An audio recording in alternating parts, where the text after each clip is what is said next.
critical development in the manhunt for the assassin who gunned down conservative activist Charlie Kirk. Officials just released this image. They are asking for the public's help in identifying the person of interest in connection with the fatal shooting. CNN's Nick Watt is following this breaking news. Nick, you are in Orem, Utah.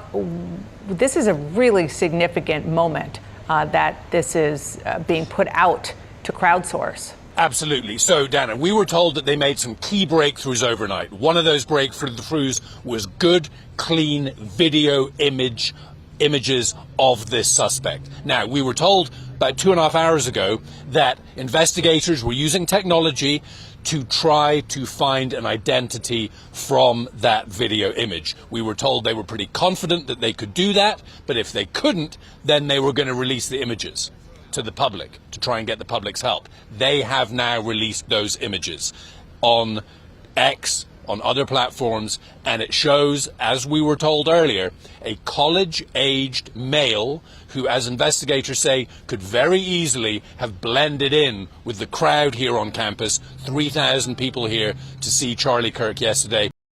Kirk's killer remains at large, but now we have a significant update in the investigation. The FBI has just now released images of a person of interest. Now, a few hours ago, we heard from them and they said they had clear and good video of the suspect. They said they would be reviewing those images using their technology, but if they were not able to do so, that is when they would release images to the public. As I mentioned, we just received those images. Now this is a male that appears to look like he is college age. And now they're turning to the public for their help to aid in this investigation.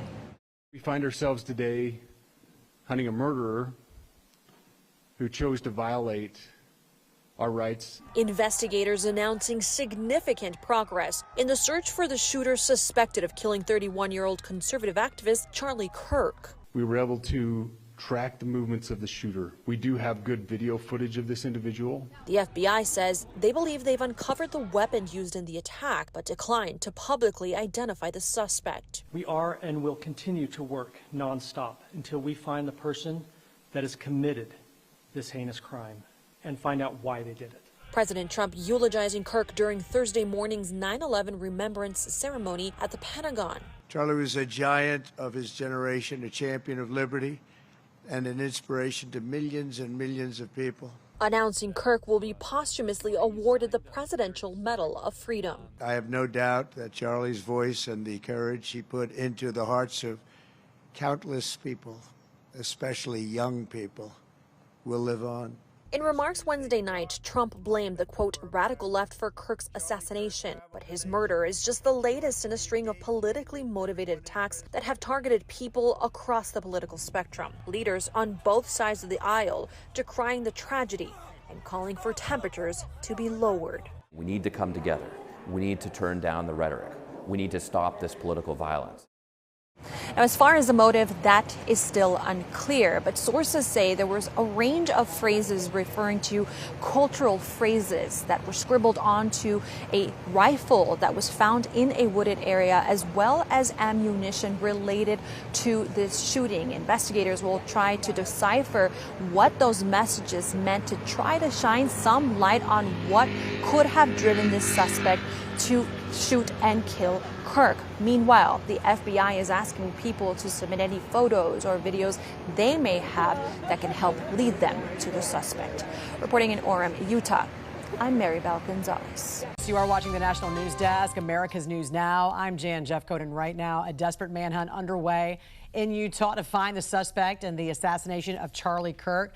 A news conference just wrapped up in Utah. We want to get right to Mark Boyle at the live desk. You know, Mark, I was taking some notes here as we listened to that news conference. The FBI had some pretty big revelations, some new information about the suspect. A couple of things that stood out to me. We know the shooter came onto campus just before noon, and investigators were able to track his movements where he jumped off a building and ran into, and I say he, they didn't say if it was a he or she. Right. The suspect ran into a nearby neighborhood, so they canvassed that neighborhood going door to door. But one thing I thought was interesting, Mark, was that they said they had a clear picture of that suspect, but they were not going to release it, which makes you wonder if they're close to closing in on a person. What else have you learned? Well, clearly they don't want to tip off everyone just yet. They have these images. If it's not from the closed circuit TV on campus, it will be from those Ring cameras, as you talk about in the neighborhoods, Jan, because he went through a neighborhood and everyone has those cameras now. The newest information from the FBI news conference is that they have those pictures. They know who the suspect is. They have not made them public yet. If you missed the briefing, here's part of what the FBI just gave in terms of the update. The suspect blended in well with a college institution. We're not releasing any details right now, and we will soon, but right now we're not. But that individual appears to be of college age. So that's new as well, believed to be of college age. Here's the latest information on your screen. This was just put together. So they have the high-powered bolt-action rifle recovered. That's the direct verbiage from the AP. So they found the gun. The Ring camera shows the suspect in the neighborhood. That will be key. 11:52 a.m. walked up the staircase and then onto the roof. So we now have that confirmed that, in fact, the shooter was on the roof. After the shooting, they say he jumped off and then ran to nearby neighborhoods. This all happened at the Utah Valley University there in Orem, Utah. That's where Charlie Kirk had been speaking at a campus event attended by maybe 1,500 to 2,000 people is the estimate right now. As he was speaking, that shooter, one shot came out from the roof and hit Charlie in the neck. We're going to show you some of that video right now, warning you it is disturbing to watch. Counting or not counting gang violence? Oh my God. And then take a look at this video here. This is of Charlie's security team. They were holding him there. 6 or so men walked him, ran him to that SUV, that was his personal SUV, and then rushed him to a nearby hospital. He died a short time later. The governor of Utah came out immediately talking about vowing to get to the bottom of this tragic event. Charlie Kirk was a conservative activist. He brought in a large portion of the younger generation into the party. I want to show you a clip now, let you listen. This is from the 2024 Republican National Convention. To all the Gen Zers watching this convention on TikTok right now, I have a message just for you. You don't have to stay poor. You don't have to accept being worse off than your parents. You don't have to feel aimless and unhappy.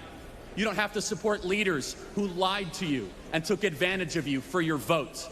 America's future is a series of choices. Our current state of slow motion national decline is a choice. This November, we're going to choose success. We're going to choose to put the future of Americans first. President Trump did order all flags be flown at half-staff until Sunday in his honor. We're following this breaking news as new information comes in this morning on the manhunt for the suspect. The person who killed Charlie Kirk continues. To my great fellow Americans, I am filled with grief and anger at the heinous assassination of Charlie Kirk on a college campus in Utah. Charlie inspired millions, and tonight all who knew him and loved him are united in shock and horror. Charlie was a patriot who devoted his life to the cause of open debate and the country that he loved so much, the United States of America. He fought for liberty, democracy, justice, and the American people. He's a martyr for truth and freedom, and there's never been anyone who was so respected by youth. Charlie was also a man of deep, deep faith, and we take comfort in the knowledge that he is now at peace with God in heaven. Our prayers are with his wife, Erica, the two young, beloved children, and his entire family, who he loved more than anything in the world. We ask God to watch over them in this terrible hour of heartache and pain. This is a dark moment for America. Charlie Kirk traveled the nation, joyfully engaging with everyone interested in good faith debate. His mission was to bring young people into the political process, which he did better than anybody ever, to share his love of country and to spread the simple words of common sense. On campuses nationwide, he championed his ideas with courage, logic, humor, and grace. It's long past time for all Americans and the media to confront the fact that violence and murder are the tragic consequence of demonizing those with whom you disagree day after day, year after year, in the most hateful and despicable way possible. For years, those on the radical left have compared wonderful Americans like Charlie to Nazis and the world's worst mass murderers and criminals. This kind of rhetoric is directly responsible for the terrorism that we're seeing in our country today, and it must stop right now. My administration will find each and every one of those who contributed to this atrocity and to other political violence, including the organizations that fund it and support it, as well as those who go after our judges, law enforcement officials, and everyone else who brings order to our country. From the attack on my life in Butler, Pennsylvania last year, which killed a husband and father, to the attacks on ICE agents, to the vicious murder of a healthcare executive in the streets of New York, to the shooting of House Majority Leader Steve Scalise and 3 others, radical left political violence has hurt too many innocent people and taken too many lives. Tonight, I ask all Americans to commit themselves to the American values for which Charlie Kirk lived and died, the values of free speech, citizenship, the rule of law, and the patriotic devotion and love of God.